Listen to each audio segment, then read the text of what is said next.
Your USB devices are being starved of power. Windows is secretly cutting voltage to your mouse, keyboard, and external drives after just 10 minutes of inactivity, and manufacturers like Dell and HP make it worse with their bloatware. I caught this betrayal on camera. Watch as a $250 audio interface disconnects mid-recording because of Microsoft's Selective Suspend sabotage. Here's how to fight back.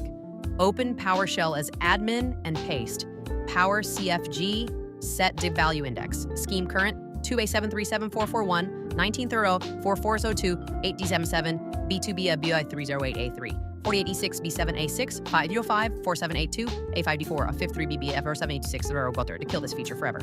Then, uninstall Dell Power Manager or HP Utilities. These programs override your settings. Smash subscribe because next week I'm exposing why your USB-C port is only running at half speed and how to unleash its full power without buying new hardware.